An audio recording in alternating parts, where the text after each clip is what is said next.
오늘의 말씀은 마태복음 26장 36절에서부터 46절까지입니다. 이에 예수께서 제자들과 함께 겟세마네라 하는 곳에 이르러 제자들에게 이르시되 내가 저기 가서 기도할 동안에 너희는 여기 앉아 있으라 하시고 베드로와 세베대의 두 아들을 데리고 가실새 고민하고 슬퍼하사 이에 말씀하시되 내 마음이 매우 고민하여 죽게 되었으니 너희는 여기 머물러 나와 함께 깨어 있으라 하시고 조금 나아가사 얼굴을 땅에 대시고 엎드려 기도하여 이르시되 내 아버지여 만일 할만하시거든 이 잔을 내게서 지나가게 하옵소서.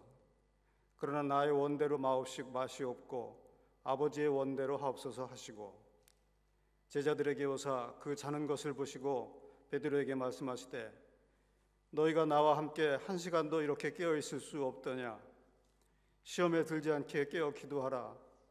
마음에는 원이로되 육신이 약하도다 하시고 다시 두 번째로 나아가 기도하여 이르시되 내 아버지여 만일 내가 마시지 않고는 이 잔이 내게서 지나갈 수 없거든 아버지의 원대로 되기를 원하나이다 하시고 다시 오사 보신즉 그들의 잔이 있는 그들의 눈이 피곤함일러라. 또 그들을 두시고 나아가 세 번째 같은 말씀으로 기도하신 후 이에 제자들에게 오사 이르시되 이제는 자고 쉬라.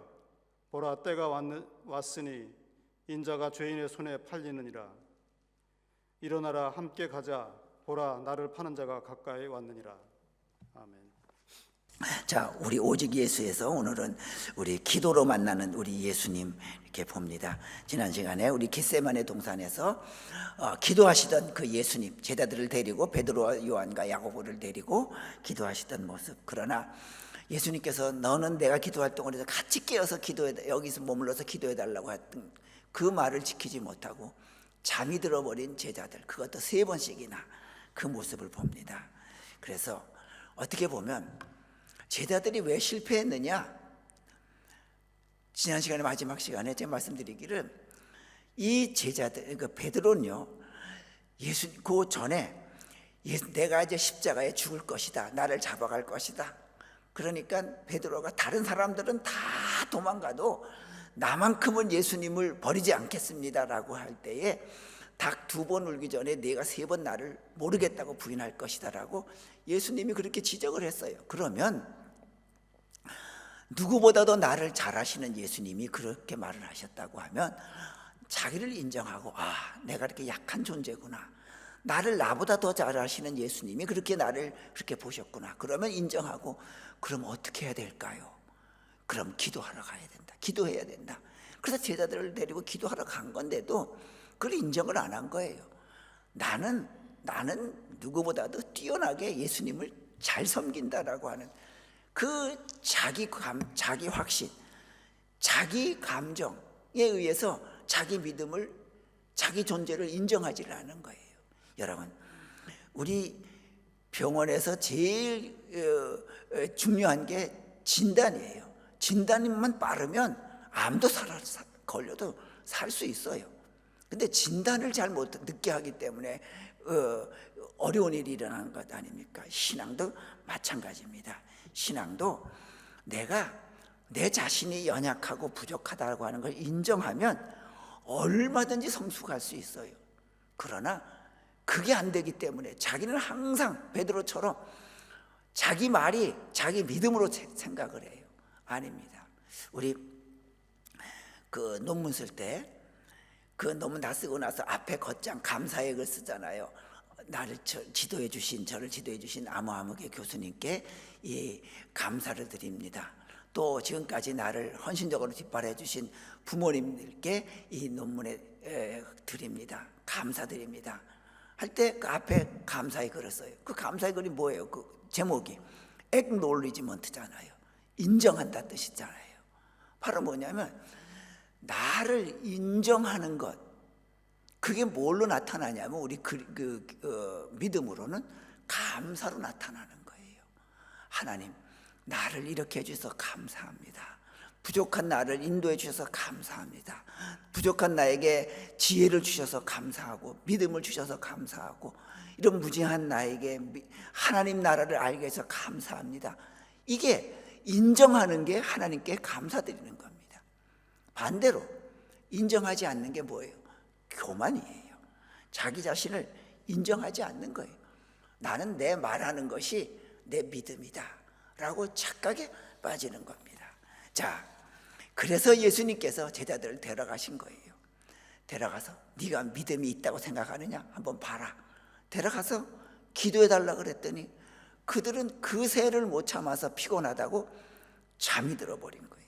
자, 그 잠 하나 못 이기면서 나를 잡으러 오는 사람들을, 그리고 다른 사람도 다 떠나도 너만큼은 나를 떠나지 않겠노라고, 얼마나 네가 연약한 존재인지 이제 알지 않았느냐라고 하는 것을 겟세마네 동산에서 보여주는 겁니다. 여러분들, 우리가 믿음의 생활할 때요, 의욕만 가지고는 우리가 믿을 수 없어요.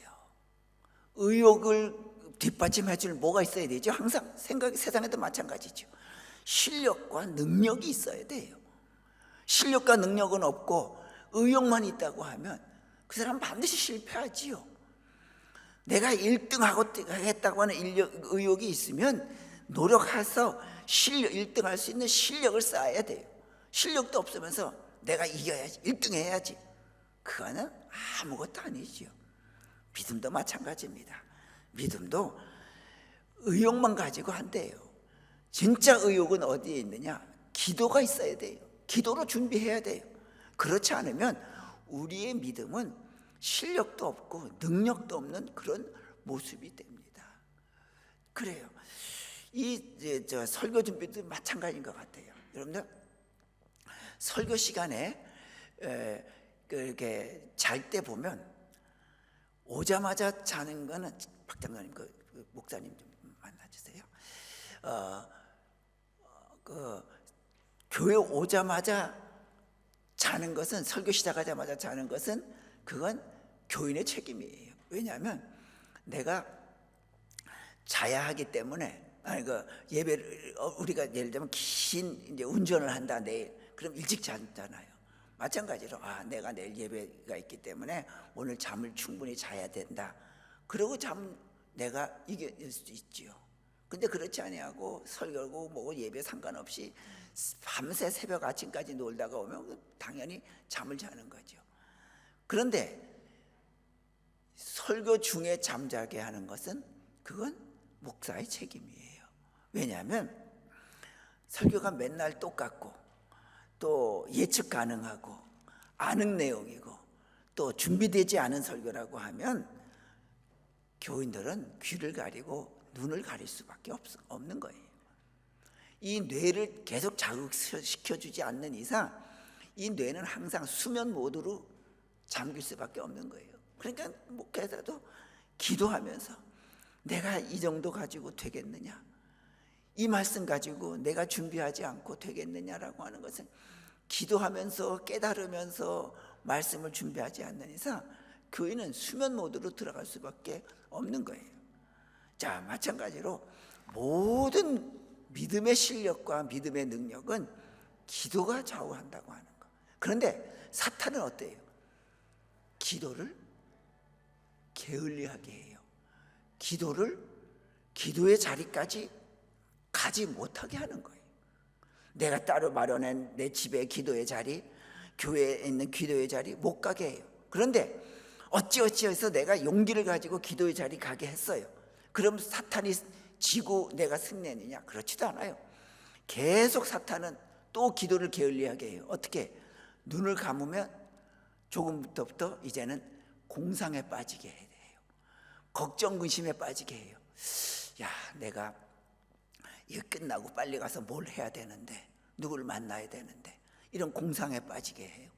혹시라도 내가 집안에 불을 켜놓고 오지 않았는가, 가스불을 안 잠그고 오지는 않았는가, 뭐 이런 거, 게러진 문을 내가 혹시라도 안 닫고 나오지 않았는가, 이런 계속 우리를 기도 자리에 앉혀놓고도 내가 이기고 앉았는데도 불구하고 그때는 나를 생각에 빠지고 공상에 빠지게 만드는, 이게 사탄의 전략이라고 하는 것. 그럴 때 여러분들 방법이 있어요.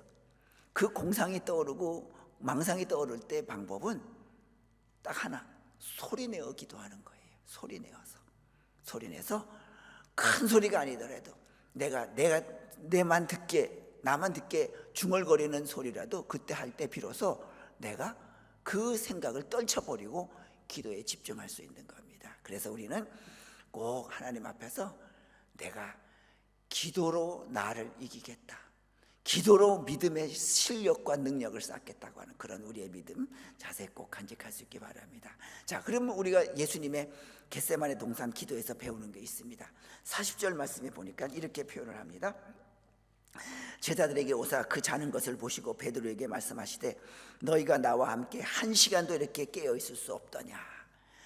우리는 여기서 너희가 나와 함께 한 시간도 깨어 있을 수 없더냐라고 하는 그 한 시간의 의미를 옛날 개역 한글 성경에는 너희가 한 시 동안도 깨어 있을 수 없더냐 그렇게 번역을 해놔서 한 시 동안, 그러니까 짧은 기간 동안, 짧은 시간 동안, 그것이 뭐 5분이든지 10분이든지 이렇게 짧은 시간을 의미한다고 생각하는데 안 그래요. 헬라어에 보면 미안이고요, 그게 영어 성경에도 보면 one hour예요.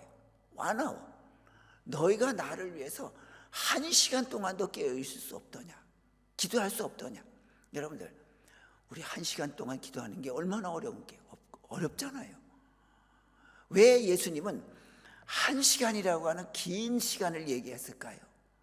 사실 우리가 필요한 것이 있어서, 내가 꼭 마음에 아픈 것이 있고 꼭 절박한 것이 있어서 기도하려면요 5분이나 10분이면 다 끝나요. 그 정도면 충분해요. 아무리 내가 그 어려운 일이 있어서 꼭 필요한 것 있어도 10분간 기도하면 그 기도 내용 충분히 다 합니다. 그런데 왜 예수님은 한 시간을 얘기했을까요?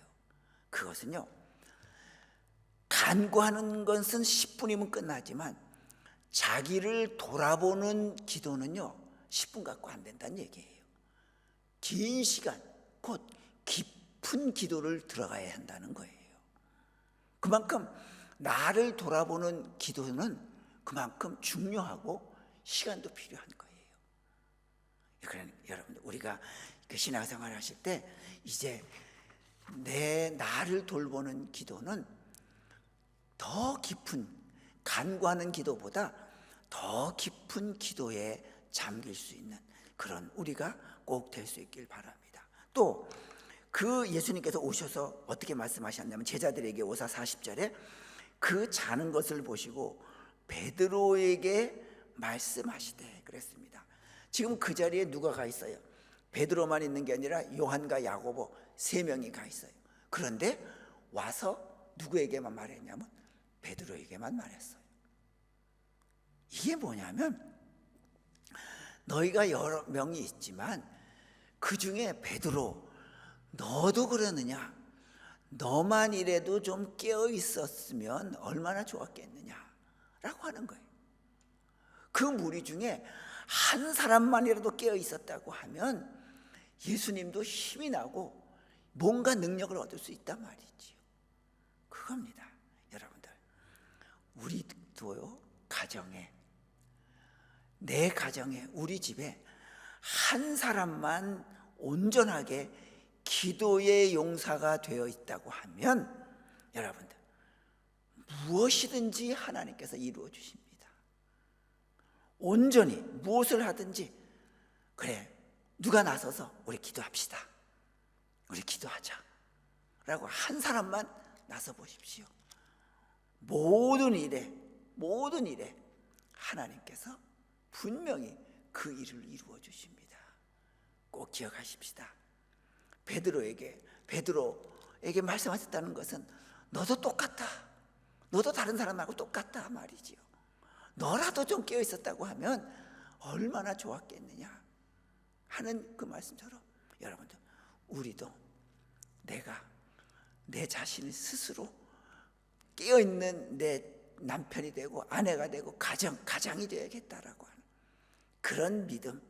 그래, 우리 집에 나만이라도 나는 깨어있는 기도의 파수꾼이 되겠다라고 하는 그런 믿음의 자세로 우리 기도의 사람이 다 될 수 있길 바랍니다. 자, 그러면서 예수님께서 말씀하십니다. 자, 이제 예수님께서 제자들에게 오사 그 자는 것을 보시고 그랬습니다. 그러면서 이제 책망을 합니다. 그런데 그들이 왜 잤냐면, 오늘 우리 이 마태복음에는 정확하게 나왔지 않습니다만 누가복음에는 이렇게 표현을 합니다. 누가복음에는 22장 39절에 예수께서 나가사 습관을 따라 감람산으로 가심에 제자들도 따라갔더니 그랬습니다. 예수님은요, 그 기도하러 간 그 겟세마네 동산을 그날이 잡히는 날이기 때문에 두려워서 간 것이 아니라 늘 습관적으로 갔던 장소예요. 습관적으로 했던 그 기도가 습관이었던 거예요. 여러분, 그런 습관이 있었기 때문에 그 마지막 결정적인 순간에도 예수님은 기도할 수 있었던 겁니다. 교회 여러분, 평소 우리가 어려움이 있을 때 기도할 것 같지만요, 기도의 습관이 돼 있지 않으면 정말 어려울 때도 기도 안 돼요. 뭐만 돼요? 걱정, 근심만 되고 슬픔만 있어요. 슬픔이 기도하겠다고 하는 그 마음을 눌러버리기 때문에 기도가 안 나와요. 언제 기도가 나오느냐? 내가 매일 습관적으로 기도 생활이 돼 있을 때, 어려울 때 기도가 나오는 거예요. 그래서 여러분들, 이제부터 우리에게 신앙의 좋은 것이라고 하면 습관을 붙이시기 바랍니다. 습관을 붙이려고 하는 건 단 방법밖에 없죠. 반복이에요. 여러분들 TV 광고 한번 보세요. 똑같은 광고 지겹도록 한 달이고 두 달이고 세 달이고, 아직 우리가 노래를 외우고 문구를 외우잖아요. 뭐 우리가 순간의 선택이 10년을 좌우한다, 이거 우리 광고에서 배운 거잖아요. 다 그래요. 반복하다 보면 그것이 내가 습관이 되는 거예요. 여러분들, 내가 기도하는 습관 하루도 빠지지 않고 5분도 좋습니다. 10분도 좋습니다. 우리 걷는 거 못하는 분이 어디 계세요? 다요. 그런데 그 걷는 것을 매일 습관으로 하는 사람이 건강한 사람이잖아요. 기도도 꼭 마찬가지라고 하는 거. 꾸준한 반복, 꾸준한 습관을 통해서 우리가 이 베드로와 요한과 야고보처럼 그 어려운 순간에 기도에 실패하는 존재가 아니라 우리가 기도로 늘 예수님을 만나는 그런 우리가 꼭 될 수 있길 바랍니다. 자, 그리고 마지막으로 우리 예수님께서 이제 말씀하시기를 41절에 그렇게 말씀하십니다. 41절에 시험에 들지 않게 깨어 기도하라. 마음에는 원이로되 육신이 약하도다 하시고 그랬습니다. 우리가 너무나도 많이 위로받는 말씀, 마음에는 원이로되 육신이 약하도다. 이걸 누가 말했어요? 베드로가 말한 게 아니라 실패한 베드로가 말하면 그건 자기 핑계예요. 예수님, 저도 깨어 있고 싶지만 마음엔 원이지만 육신이 약하네요. 그건 베드로가 말했으면 자기 핑계예요. 누가 말했어요? 책망을 한 예수님이 말했어요. 마음에는 원이로되 육신이 약하구나. 그건 무슨 뜻이에요? 내가 너희들이 자는 이유를 안다. 너희들도 나와 함께 깨어서 기도하고 싶은 마음이 간절했다는 걸 잘 안다. 내가 그 너희들의 그 동기까지, 마음에 원했던 그 진심까지 내가 너희를 무시하는 건 아니다. 그래서 말한 거예요. 마음에는 원이로되 육신이 약했던 것 내가 잘 안다 하고 위로해 주시는 거예요. 여러분, 우리가 남을 책망할 때도 바로 이런 말이 중요한 거예요. 남을 존중하는 자세로 베드로와 제자들을 책망을 했어요. 이게 뭐예요? 그 예수님의 마음속에는 질책을 하더라도 그에게 힘을 주는 질책이었어요. 내가 너의 진심까지 모르는 것 아니다. 너희들의 동기까지 모르는 건 아니다. 너희들 잘 안다. 나와 함께 깨어있고 싶은 마음이 왜 없겠느냐. 잘 안다. 다만 육신이 약했을 뿐이다. 잘 안다. 얼마나 위로가 됐을 거예요. 여러분들, 이제 우리도 마찬가지입니다. 누구에게든지 말을 할 때는요, 그 속에 독이 들어있는 말이 아니 내서는 절대로 안 됩니다. 그 속에 뭐가 들어가 있어야 돼요? 힘이 들어가 있어야 돼요. 남에게 힘을 주는 말, 격려가 주는 말. 그럴 때잖아요. 저 분교에 그 아이들이 딱 그 한 학년에 2명인데 시험 시간에 컨닝하다 걸렸어요. 야 이놈아, 너는 2등하는 놈이 1등하는 놈 컨닝하고 있으면 되겠냐 말이죠. 단 2명인데 말이죠. 어떻게 보면 유머도 있으면서 힘을 주는 격려잖아요. 그래요. 우리가 사람은요, 밥심으로 산다고 하지만 밥심으로 사는 게 아니에요. 격려로 사는 거예요. 격려로 사는 거예요.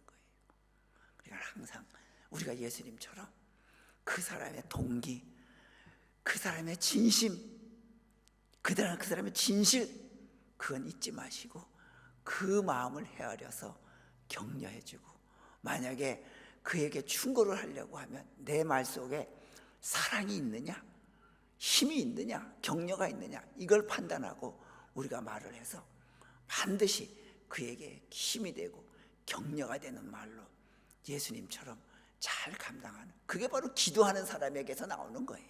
기도하지 않으면 이런 말 절대로 나오지 않습니다. 왜요? 기도하면 자기를 돌보게 되잖아요. 자기를 돌보는 기도가 얼마나 힘드냐면, 예수님은 땀이 핏방울처럼 됐다 그랬잖아요. 그게 힘든 거예요. 그래서 완화오라 그랬어요. 1시간을 기도한 거예요. 1시간. 1시간을 기도하고 나오니 기도하지 않았던 제자들에게는 그 마음이 없는 거예요. 이제부터 우리는 기도하는 우리가 되어서 예수님 같은 마음이 되어서 남에게 질책이 아니라 격려, 그에게 독이 아니라 힘이 되는 말로 우리가 세워가는 우리 갈보리 십자가교회 교우들 다 되시기를 주님의 이름으로 축원합니다. 기도합니다. 걸어가신 여호와 아버지 하나님, 우리가 늘 반복적으로 기도하게 하여 주옵소서. 좋은 습관이 우리 몸에 배어서 우리의 좋은 기도의 습관이 우리의 좋은 습관이 되게 하여 주시고, 남이 볼 때 저 사람은 무엇을 먹든지 무엇을 앞에 놓든지 감사 기도한다고 하는 그 기도의 습관을 보여주며 살아가도록 도와주시옵소서. 또 기도를 통하여 나를 철저히 돌아보게 도와주시고, 기도하는 우리가 되어서 우리가 남에게 말을 할 때도 힘이 되고 격려가 되는 말로, 사랑이 되는 말로, 위로의 말로 남을 세워줄 수 있는 우리가 되게 도와주시옵소서. 예수님의 이름으로 기도드리옵나이다. 아멘.